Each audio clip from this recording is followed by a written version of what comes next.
project here. I have a little 100mm frame I'm going to build. I got all the parts that came with these. Got this off Banggood for like $7. I have another frame here.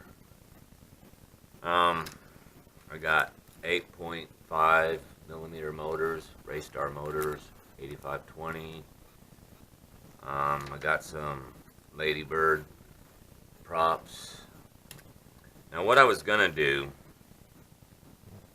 was I was gonna install a Cyma X5C board on here, but after hearing some people talk, this board is for for gear-driven motors, and I was told, there might be issues with it responding properly.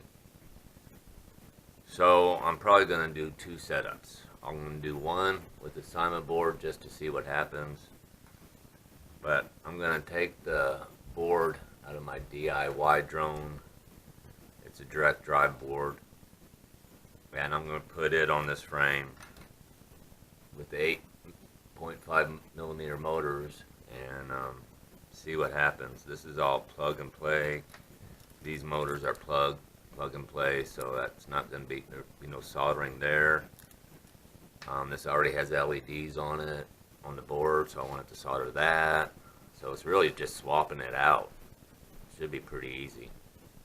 So I guess I'll go ahead and do that first, and then when my other motors get here in the next day or so, I'll put the Cyma board on one and just kind of see what happens. But I guess for now I'll just go ahead and swap this board out and put it on this frame, see what happens. Alright, thanks. Okay, I completed this little micro build today. Nothing fancy, very simple, no soldering. So here's what I ended up doing. I had this frame, carbon fiber, 100mm I believe. Came with all these other parts. $7 on Banggood. I took the board out of this quad. This was my DIY do-it-yourself quad. Out of this box right here, and it was fine. 7mm motors, and it flew good. The camera on it was nice for FPV, but I just wanted something to do, so I went ahead and took the board out of this because it was plug and play. I got 8.5mm racestar motors on this thing, and they were plug and play too. But the problem I was having is the wires were reversed on these plugs, on these motors. So I had to fix that and I probably should have tried to figure out a different way, but I cut the wires on the motors and reversed them and soldered them back together. Now, if I was thinking, maybe I could have took a CCW motor and put it on the CW part. Since it was reverse polarity, maybe it would have made it spin the right way. I don't know. But anyhow, so the motors were like $13. The props, I got 3 sets of props, Ladybird props, for $5. So, under 40 bucks. I already had the TX and the receiver board. And before I put these motors in or switched everything around, the DIY drone, it has 3 speeds, and it was pretty zippy at that. So with these 8.5mm motors in it and 3 speeds, I think this thing's gonna scoot pretty fast. So let's just do a quick indoor flight and see how it does, and then I'll take it outside. I already turned on my goggles, and the FPV feed is fine, so should be ready to go. Alright, let's just do a little quick hover test in the house.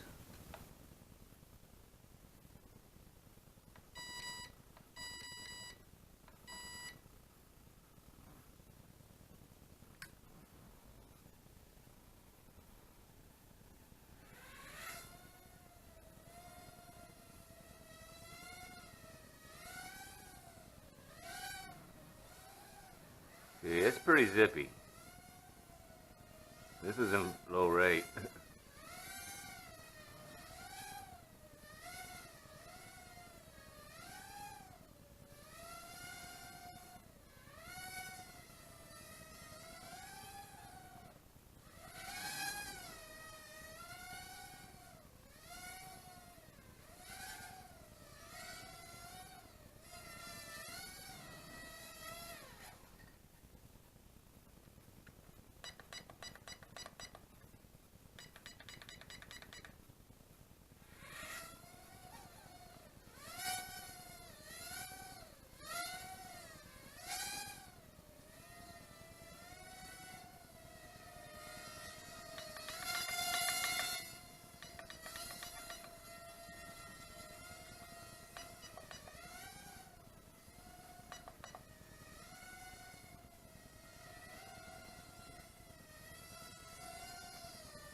Yeah, you barely touch the throttle and it goes.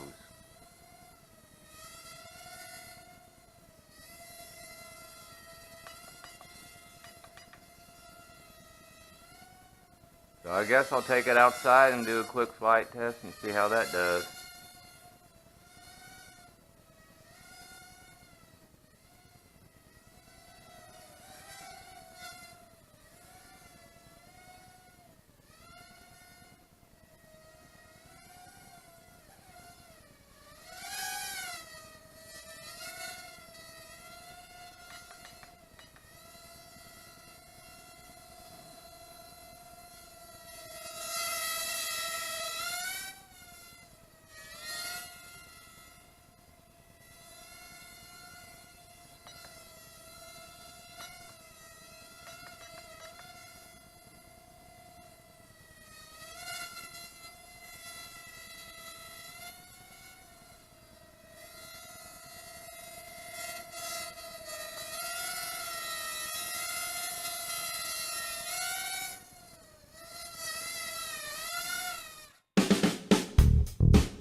This thing is gonna be dangerous, I do believe. It'll scoot. So, that's my DIY build of the day. Hope you enjoyed it. Thanks for tuning in and watching.